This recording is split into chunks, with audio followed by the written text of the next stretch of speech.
One TV special report.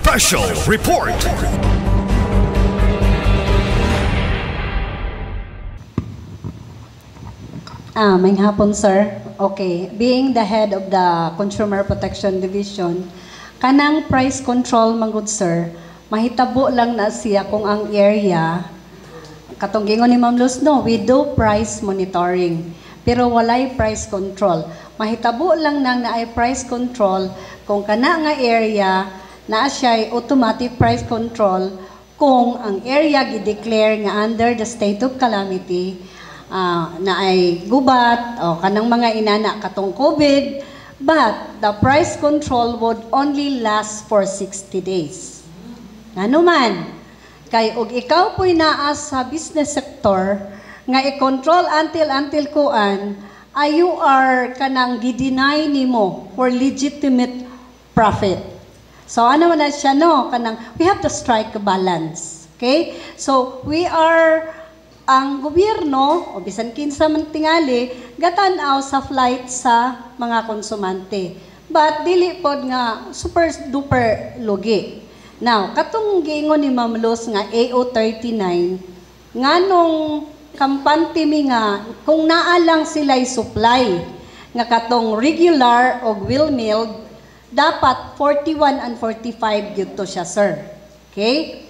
Si DTI, last gyud ni DTI kanang like sa kung mabasa ninyo ang AO39 ni Presidente, wala dito naka-stipulate nga na-sanction. Okay, no? So, ang iyang gibutang dito, as long di pa niya malip, na-agyud siya dapat katong regular o wheel mill nga 41-45. But, unfortunately, kita og ganahan man kita mo palit og mo kaon og Princess Bia kay lami, di ba? Kanon pa ulam na. O di ba kanang manginana kay katong giingon ni Ma'am Luz nga regular meal magtan-aw ka adto katuman to siyang off-white. So meaning dili puti, broken pagyod up to 40%. So medyo dugmok. O katong wheel milled ano siya, 20%, 10 to 20% niya puti na. Now, going back to your kwan, unsaon man og walay sanction, bitaw. Kay kung naibalaod, naagyud siya nakaakibat nga sanction. But, sa ako nang gikaingon, sa ato pod stipulation nato sa Price Act, we can only kanang naang gitawag og sanction kung naa siya under the state of calamity, 60 days. For now, ang gihimo ni DTI and other agency mandated to do price monitoring, DILG, naman na sa EO39 god, si DILG na siya po'y na siya iyang rule. Si DA, which is under niya ang RICE, si DTI, si PNP, to assist the DTI and DA. Now, ang amo adjud, sir, is kaning ni ang murag DTI visibility. Kay like sa Oroquieta, I can say for Oroquieta kay ako mismo usakos nagmonitor one Saturday. No, na-adjud siya kato nga klase sa rice ginapaubos gyud nila. Now, kung nakita ninyo no sa kang governor nga FB na nahatagan pod kay gitan-aw sa government na katong affected micro rice retailers, gitagaan siya economic relief subsidy. Ang gahatag po dato, DSWD na sab. Based on the monitoring and the validation nga katong nag-comply. Okay? So, katong imo sir, mas maayo bitaw gyud og naisanksyon no. Kay og unsa ma-enforce. But si Ma'am Luz pa last resort gyud si enforcement. Especially, katong karon wala po siya naka-stipulate. Okay? So, ato since naata sa media, pwede man sa tamutuyok visibility. Pero, unfortunately, we cannot enforce. Okay, thank you. Okay, good afternoon everybody. Shia Lugapol from Best Channel. Ma'am, akong lani nga ipaabot sa inyo ha. Kasagaran, pag matutag merkado or sa community, kaning nagisgot na pag saka sa presyo sa mga palaliton, merkado, isdaan, karnihan, utanunan, maingon dayon si DTI, wala gyud makabantay sa pagsaka sa presyo sa mga palaliton. Ang siguro ako alang is ato ang mahatagan og klaro nga pagpasabot atong mga kaigsunan kung hangtod asa lang kutob ang cover sa DTI nga ilahang ma-monitor ang presyo or ilahang kanabitang maka-intervene mo sa presyohan. Yes, ma'am. Sige gud mi ana gakuan nga kanang kadaghan gyud kayong manawag sa amo, mosaka ng presyo or mo text nga tan-awan ninyo ni or nasa mga Facebook, but then we always also remind them nga ang among jurisdiction is the basic needs and prime commodities. Except kaning sa AEO 39 nga ginganlan ang DTI. Maybe because ang mga tao nakitaan pod nga we're visible no sa among mga price monitors, and even I'm thankful to the Consumer Protection Division nilang Ma'am Tess no kay even on Saturdays and Sundays halos kani karong sa rice nato nga kani sa AEO 39 implementation from one end to the other end sa among sa kaning sa Misamis Occidental halos dili na mi maka everyday ga travel me to inform the local government units and to go around sa mga atong mga public markets and to inform the rice retailers, gakandak mi og mga rice retailers forum to inform them about this. The other thing is kana ra gyud taman mi sa basic needs and prime commodities, but then dili malikayan nga usahay na ipa-appeal sa head office nga ipa-appeal og monitor. Thank you. Puno ko kay affected kaayo kay sa FB during the pandemic itag yun ako ngan at Marites Alcampado alcohol, face mask, that is with the Department of Health. Tingali ma'am, because makita nato sa national ang among secretary moadto sa merkado. Okay? Si Secretary Secmon. Wa pa ko kita ni among bagong secretary rog ni Soroy Mercado. Katong sa una pa nga mga secretary, gikan ni Secretary Jocon, Secmon, ni Pabila, Marohas, Mr. Palingki, Pajud siya. So, ang aning nakita sa katawhan, TV, social media, si Secretary sa DTI, maatos karnihan, maatos kanang manukan, maatos sa isdaan, prutasan. Why?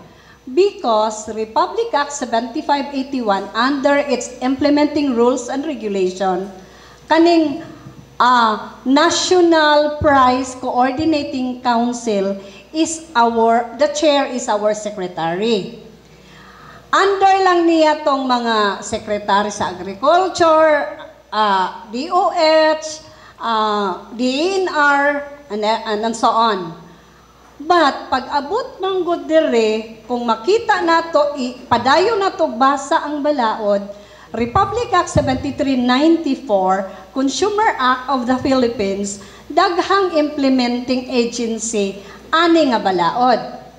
Abot ka dire sa ubos, ang chair sa Local Price Coordinating Council, kung sa probinsya ang governor. Kung sa mga city or municipalities, ang mga mayors, vice chair si DTI.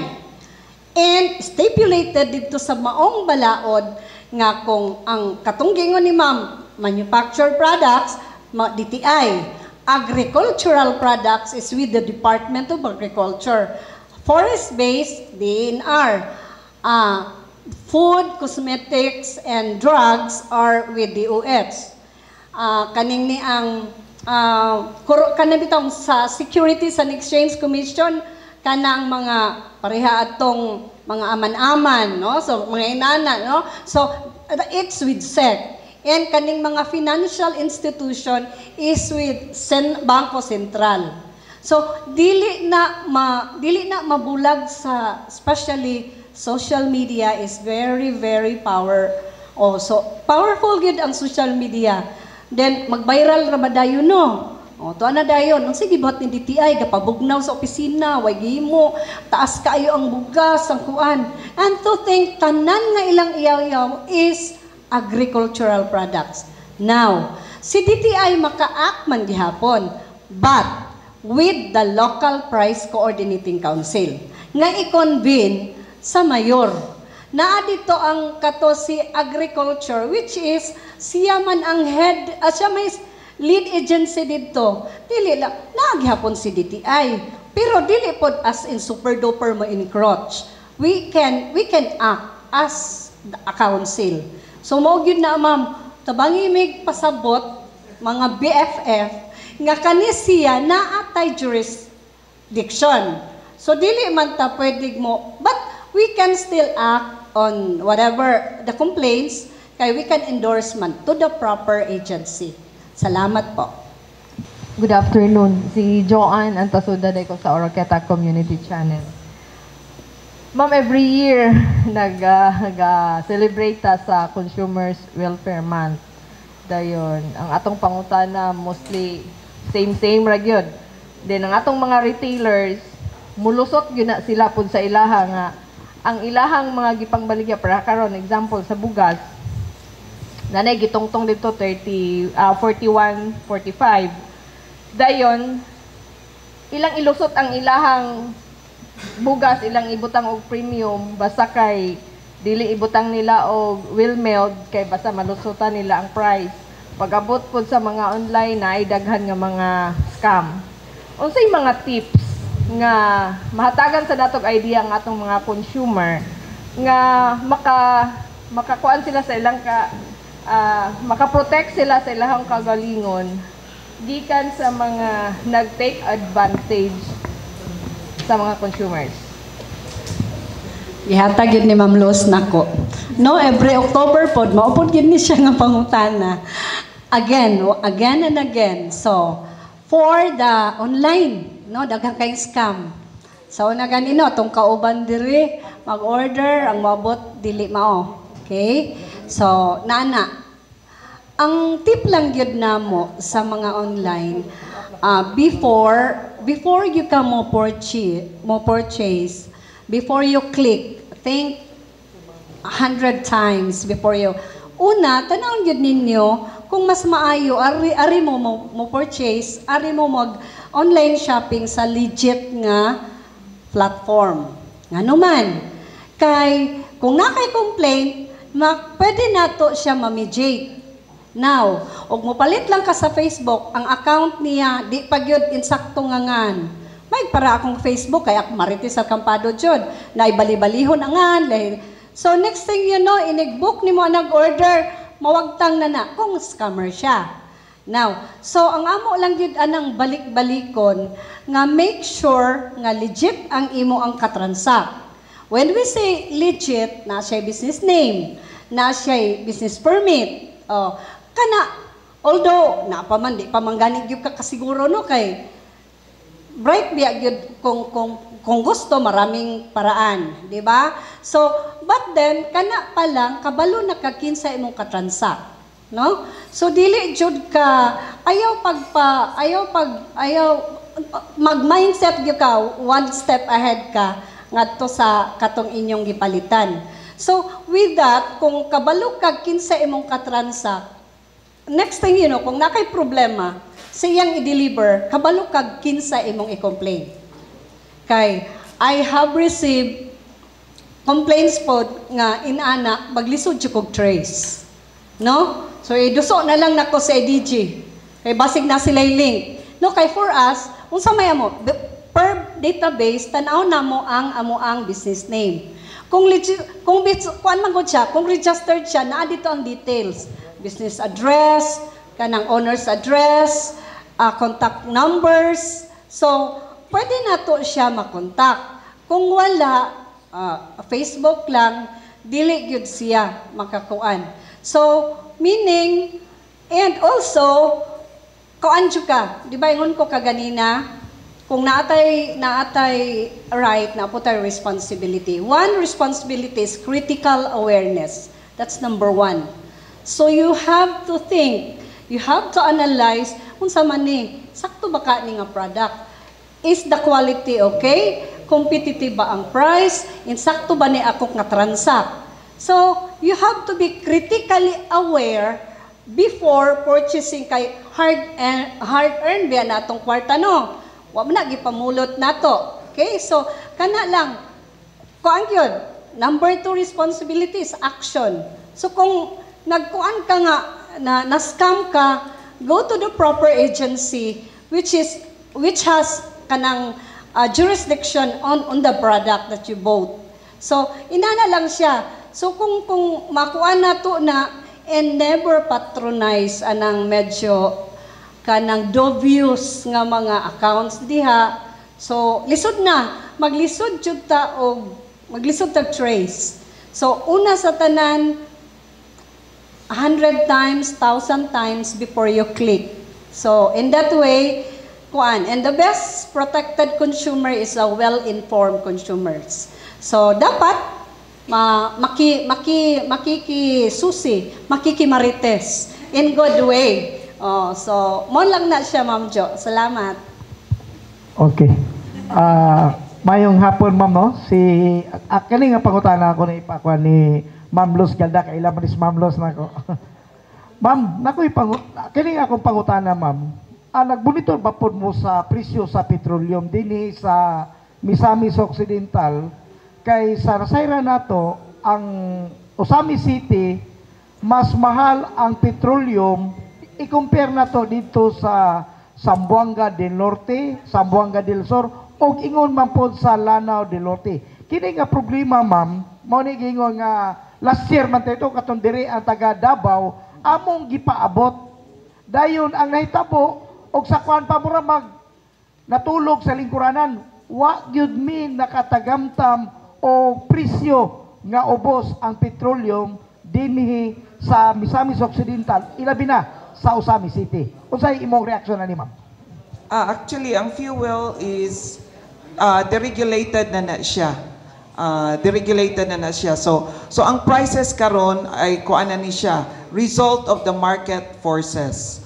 So wala na tay regulation regarding sa kana bitang what they call this kana ang pump price sa kaning tawag ani kung pila ilahang price sa gasoline.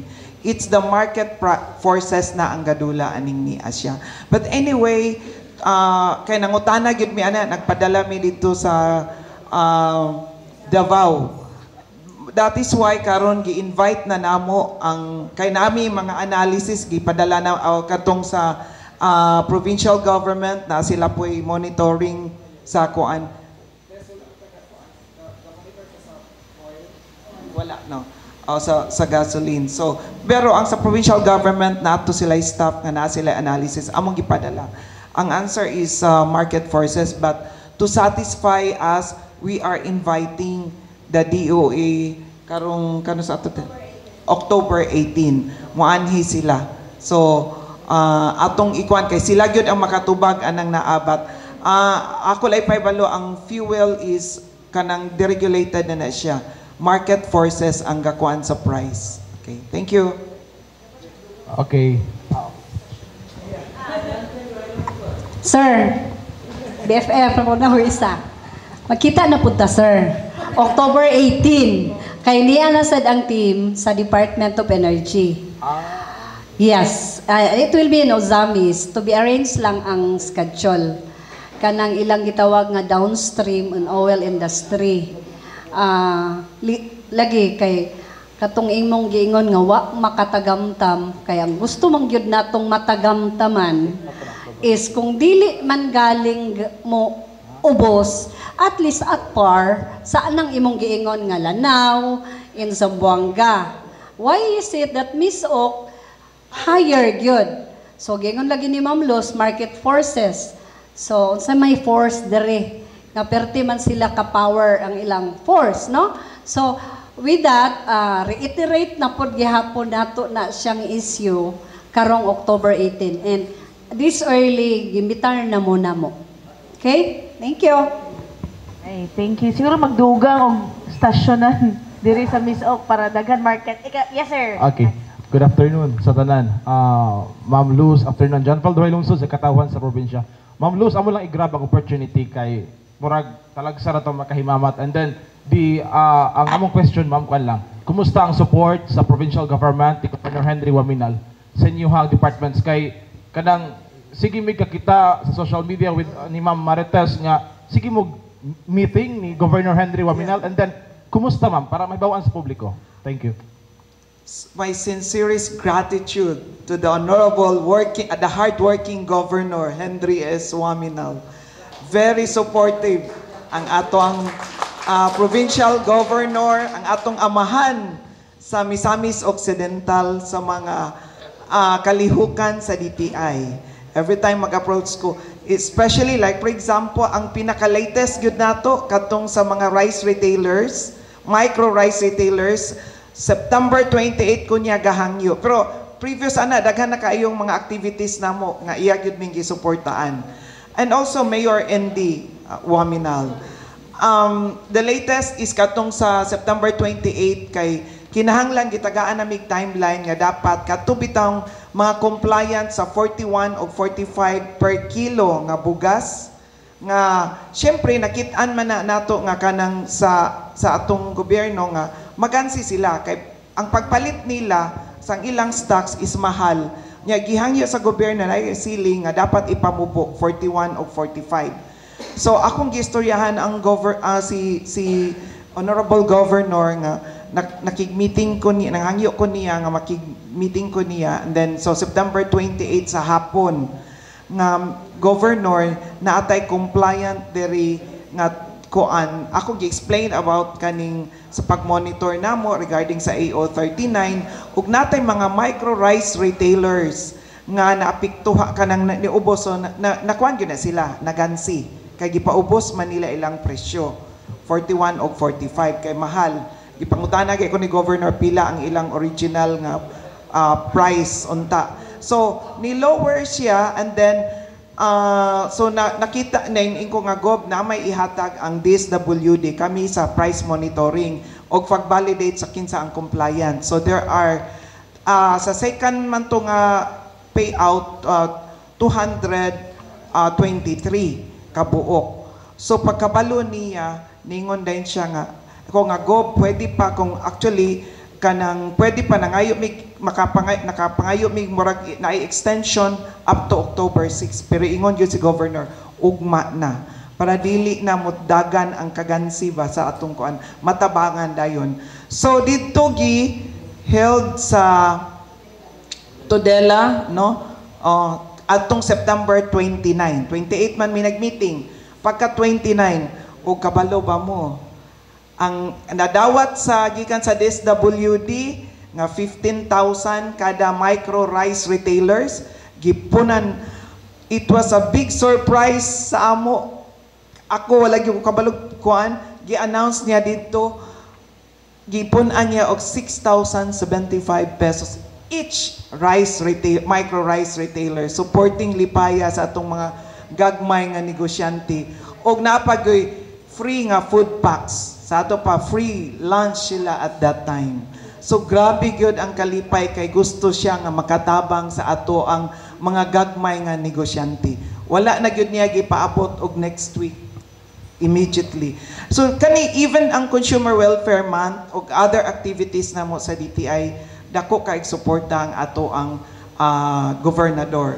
In fact, even ang katong kuan namo pod nag MSME forum no after adto daghan kay siya gitabang sa ato ang mga gagmay nga negosyante. So, dako kay ni pasalamat sa ato ang gobernador. Okay, ma'am, follow up lang. Unsay tan-aw nimo for the next years kung ang ato ang provincial government ingon ani ka supportive sa inyong buhatan? Yes, maangkon gyud nato sa 5Ms. We were asked by sa katong isa in one of the first meeting katong sa first meeting namo with the governor asa mo ani sa 5Ms naami sa Malambuon. So kung magpadayon ang suporta kung yun ani nga actually yun ani gyud ka supportive na gyud si governor mo mapadayon ma-achieve nato ang pagka Malambuon. Kay kami naaman mi nag-assist sa consumer kami sa business sector, at the same time sa consumers. So, ma-achieve nato ang asenso Misamis Occidental, anchored on sa isa ka M din ha nga magmalambuon. Kaya ato ang magagmay nga negosyante, dako siyang matabang o dako na po siyang natabang daan. Kung magpadayon, mas daghan pa siyang matabang sa atong mga gagmay nga negosyante. Okay, Bal Cabrera ma'am from Trimedia Digital. Unsay moves sa DTI, especially kaning or plan to address sa issues bitaw related sa product labeling, greenwashing, kining false claiming sa mga produkto. At the same time, doon na ba yung mga kining bag-o nga palisiya o regulations nga angay mahibawan in relation sa consumer welfare and sustainability?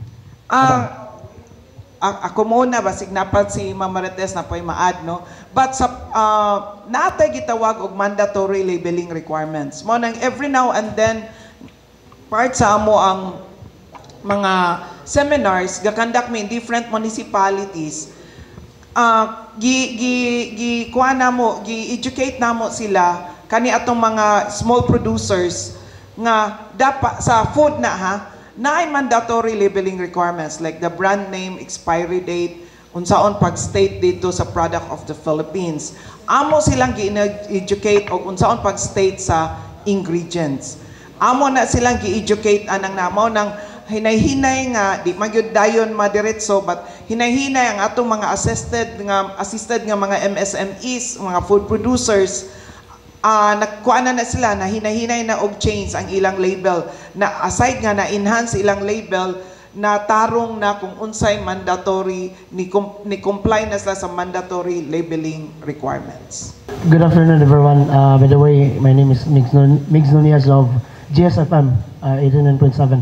To Sir Lagubis, Sir, kanang tungod sa mong pagka-nindot sa pagpasabot kaniya about this drastic and dramatic change of this climate, naka-create na nunog daghang pangutana sa una-una, no? Sir, you mentioned a while ago ang chlorofluorocarbon or CFC. Dayon, na-mention po nimo kaganiya ang katong kibali for many years nga muabot, no? Makunhod ang mga fossil fuels. Sir, isip mga konsumante, kami ani mo lugar kay ako personally kaganiha before you explained kanabanggong nalipay yung ako kay may rapod kay wala na mga unsa na carbon emissions puhon kay wala na may fossil fuel or most probably makunod. Pero sir, isip konsumante, kami mo lugar kani malipay ba mi or mag-uol ba mi kay mausab ang mukuan mi kanang asa kami mo-adapt na pud mi sa unsa na imong gamiton isip fuel sir. Okay, so hulugar no. Kuan kanang the main point of sustainability is actually to meet the current needs that we have today. So kana bitong sustainable na kung imong makapabuhi kag usa ka tawo karon og dili makompromiso ang umaabot. Ana man ang concept sa sustainability. Now, regarding the use of CFC, say for example, katubitang mga freon sa ato mga old nga refrigerator. So, as a consumer at this time, or even as a producer, noting nga nanaslay background nga ang CFC makadaot jud. So, bisag mahal-mahal ang ato mga ref karon, bisag mahal ang mga ref, they really go towards that particular aspect just not to compromise the next generation. Kana itong mga ref karon kay nag-convert na sila, wala na na CFC, nakabutang na datong mga CFC free. Though at this time, kanang mga ref nato karon mas mahal na kaysa kaniadto. So we have to adapt for that one. For the sake nga ang atuang umaabot, mas ma-okay pa or matagamtaman pa nila ang kanindot nga atong nasinati karon. So mao na nga aspect. And then katong regarding sa usa ka country bitaw naong giingon, ang nahitabo man gud ato is naay gitawag nga alternative nga gihatag ang United Nations. Pero pag abot nila sa production, dako man kay sila og lugi. So, tungod kay dako kay sa glugi, paggamit niya atong nga produkto, ang nahitabo is mingbalik jud sa atong CFC. Kay sa CFC, mas dako man siya og kita. So mao nang gibalik na sa pagpasabot sa UN nga kinahanglan dili mo patronize aning product tungod kay makadaot ni para sa umaabot. So to the main thought of your main answer for the point that you are raising, kaning sustainability, it does not just matter about the price, but we have to consider also the effect to the environment. It will not, vice versa po ya, it will not just matter to the environment, but it will also take into consideration the economic value or state that it can give. Kay lisod pod nga mo take care ka sa environment pero wala kay gikaon, dili na sustainable. Lisod pod nga barato ang presyo pero nakadaot sa environment, dili na sustainable. Actually, ang ikatulong responsibility sa consumer is social concern. So critical awareness, social concern, action, social concern, environmental awareness, and solidarity. That's the 5 responsibility. So nalangkob to, katong giingon engineer, katong social concern, unsay impact sa imong consumption towards sa other kaning mga konsumante, towards sa imong community, local, national, or international. So, mo na responsibilidad sa nato, sir. Thank you. Alright. Just in connection, I know hapon na, sorry guys, pero just in connection, sir, baka tong sa fossil fuel, bitaw ang question ni sir. Like right now, we are into solar, we are into even cars na, yes. Di ba? Solar power na. Is that going to be like a more sustainable option? By October 18, you can also talk more with the Department of Energy for that case. And then regarding also to as a support to what Ma'am Luz on what DTI had done for the consumers, they keep on having this kind of seminar about green growth, wherein they talk about the use of renewable energy as an alternative of fossil fuel-based nga mga energy. The renewable energy is more sustainable than the fossil fuel. And we have already the roadmap for that usage of renewable energy that by 2040, the Philippine grid should be about 50% renewable. Right now, it's yes, po. Pila ang atong percent? I feel that one is less than 10 pa po. Ang renewable. We yes, are po. more, coal? We are more on the coal and fossil fuel. Coal and petroleum. Coal and petroleum. Okay. Alright, thank you, sir. So, any more questions ato media friends? Pwede ba? Pwede, one last na lang, sir. One last. Yes, sir. Okay. Duha mo tanin ko, usa na lang. Okay. Kaning ako lang ipaklaro, ma'am. Kani bang is it the principle of the law and supply, the law of supply and demand ang hinungdan sa kalit nga pagtaas sa ato ang presyo karon sa bugas or naalay nag-hoarding ani? So far diri sir, I think kung nakita ninyong news murag dito na daw sa Luzon. But here in Misamis Occidental wala mi nakuan pod sir. Kay kadtong sa Oroquieta nga nag-inspect good me and also bisan diri sa kuan kay ato mga price monitors nagtan-aw man gyud sa supply sa ato ang price and supply sa ato ang bugas. Walay gahord na agyud siya. Ang kuan lang is kaning regular milled rice wala kaayo na siya tungod kay wala pa kay local rice man na siya. Wala kaayoy supply pa. Oo. Bao to akong giingon nga kung nanay harvest, no, it could be possible nga mo gawas na ng kaning kuan local rice then may mong kaning regular kaning gitawag nato maapil kaning regular milled rice kumudaghan siya mo ubos na ang presyo. Kay so far karon mahal-mahal gyud ang ilang kay wala gyud pod kaayo. Gamay ra kayo sa among gi-monitor karon, gamay ra kayo ang micro rice retailers nagbaligya og regular milled rice. Naa ang 45 katong wheel milled rice. Okay? Mo na siya. So we're hoping nga kung mag-harvest na gyud, no, managhan na ato ang bugas. And then maybe mo barato. So wala pa gi-lift ni President Bongbong Marcos, but we're hoping nga temporarily ma-lift na niya.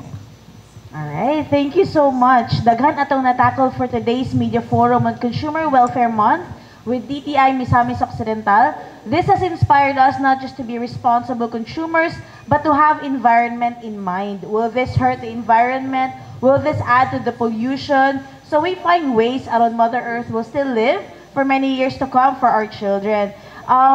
Dako to pasalamat sa Department of Trade and Industry Misamis Occidental for raising this special episode sa Let's Talk Miss Oc. And of course, atong engineer no from LaSalle University. And of course, atong media friends are here with us. Before to mag-end, maybe nalagi closing message, gamay nga message si PD Luz sa ato ang mga consumers sa Misamis Occidental. Maybe you have short but sweet message for everybody. Okay, sa atong mga konsumante karon, we're celebrating this Consumer Welfare Month sa October. No, so we have lined up different activities for the information of our consumers. So we hope nga maka-attend ta sa atoang for consumer awareness. No, be active as and be a responsible consumer. Thank you and good afternoon. Alright, Let's Talk Miss Oc is a monthly avenue for discussion about Misamis Occidental. So see you next month. Sa ngalan sa among Regional Director, Franklin Gumapon, kini si Jam Rucat, kauban si Zenor Dumaging, and Clark Cabantan of the Philippine Information Agency Misamis Occidental. And of course, sa mga taga Misamis noon watching right now sa itong live, hantod sa sunod nga edisyon sa Let's Talk Miss Oc.